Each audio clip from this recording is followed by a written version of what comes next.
Voici l'histoire du prophète Mohammed sallallahu alayhi wa sallam, racontée par Madrasa Damakaz, inspiré du livre Le Nectar cacheté.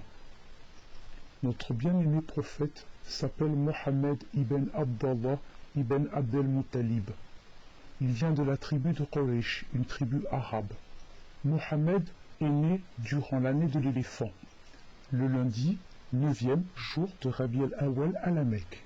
À sa naissance, sa mère, Amina, le confia à une nourrice.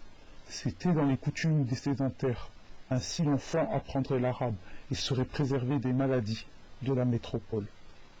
Personne ne voulait de l'orphelin, car Mohammed avait perdu son père, Abdallah, avant qu'il ne vienne au monde.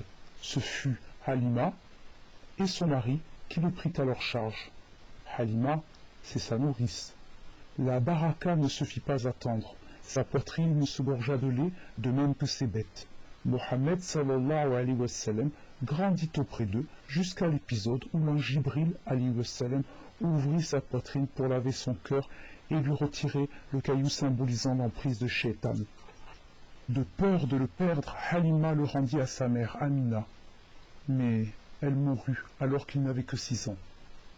Mohammed sallallahu alayhi wa sallam fut confié à son grand-père, Abdel Muttalib, celui qui avait choisi son prénom. Il fut confié à lui jusqu'à l'âge de 8 ans. Ce dernier mourut, et le prophète Mohammed fut ainsi confié à son oncle, Abu Talib. C'est lors d'un voyage en Syrie qu'ils vont faire la rencontre du moine de Beira, qui reconnaîtra en Mohammed la prophétie, grâce à son sceau et aux arbres qui se sont prosternés à son arrivée. Le noble moine conseilla à l'oncle de ramener Mohammed sallallahu alayhi wa sallam à la Mecque, de peur que les Juifs ne le reconnaissent. Mohammed a participé dès son enfance à la guerre de sacrilège.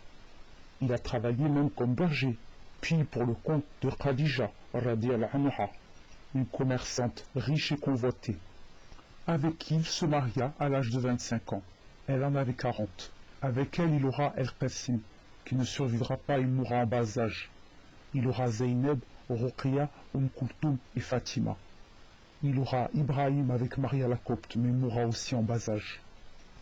Khadija radiyallahu anha sera la première femme à embrasser l'islam, et son unique femme durant 30 années.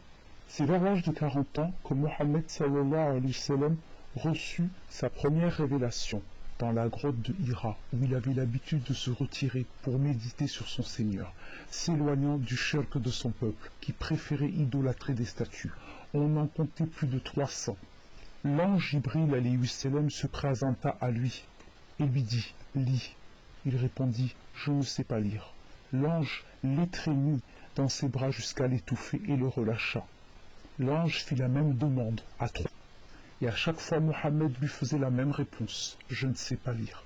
Puis l'ange alayhi wa sallam lui dit, « Lis au nom de ton Seigneur qui a créé l'homme d'une adhérence. Lis, ton Seigneur est le très noble. » Il accourut tout tremblant auprès de sa femme qui le rassura. Par la suite, il était plein de doutes et crut devenir fou.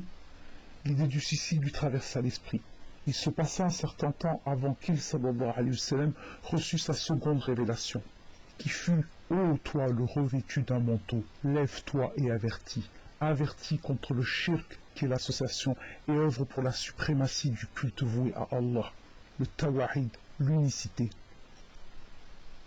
Les Quraysh fut avertis de l'appel, mais Mohammed sallallahu alayhi wa sallam et tout ce qui avait cru furent persécutés et durent émigrer, faire la hijra vers l'Abyssinie.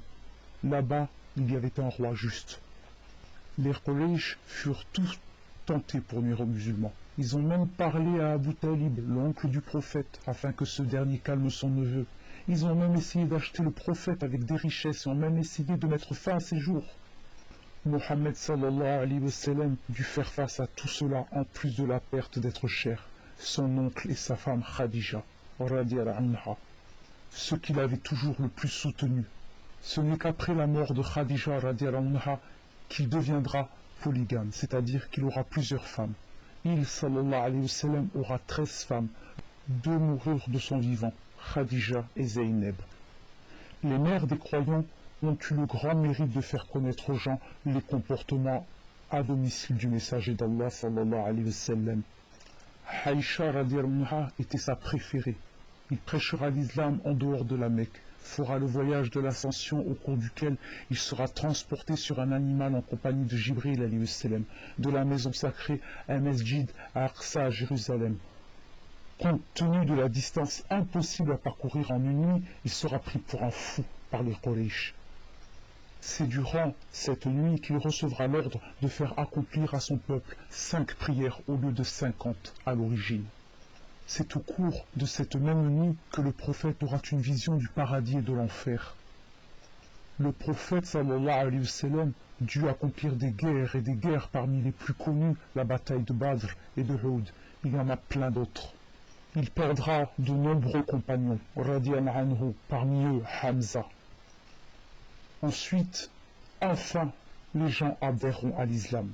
Durant 20 ans, sallallahu alayhi wa sallam a pris sa mission à cœur, pendant lequel il s'est battu pour faire triompher la belle religion qu'est l'islam.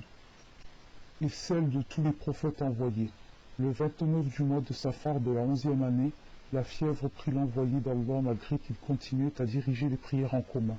L'agonie commença alors qu'il était appuyé sur Aïcha, radiyallahu anha. Il mourut le lundi 12 du mois de Rajab el-Awwal de l'an 11 de l'Hégire. Il fut enterré dans la chambre de sa femme, Aïcha, radiyallahu anha. Le prophète sallallahu alayhi wa sallam avait 63 ans et 4 mois. Ses compagnons le succéderont pour prendre le califat.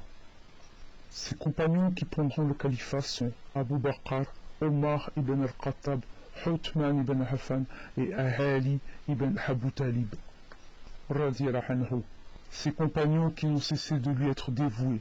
Mohammed fut le dernier prophète envoyé par Allah. Désormais c'est fini, nous n'avons plus d'envoyés. Nous avons été assez prévenus. Depuis Nuh alayhi wa sallam, il y a eu une succession de messagers et de prophètes pour nous avertir. Fin de l'histoire du prophète Mohammed sallallahu alayhi wa sallam, lu par Madrasa dans ma case, en espérant que l'histoire vous a plu et que vous mettrez tout votre cœur afin de l'apprendre et de la retenir.